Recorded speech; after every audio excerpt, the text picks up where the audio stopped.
முதலமைச்சர் எடப்பாடியார், குடிமராமத்து நாயகர் எடப்பாடியார், தமிழகத்தின் வருங்கால முதலமைச்சர் எடப்பாடியார்.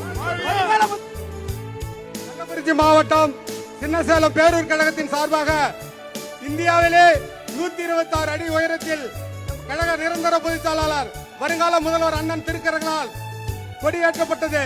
இந்நல்நிகழ்வுக்கு சின்னசேலம் பேரூரார் கழக செயலாளரும் பேரூர் துணைமன்ற தலைவரும் அன்பு சகோதரர் ராகேஷ் அவர்கள் போர் வீரன் வரவேற்புரை ஆற்றுவார்.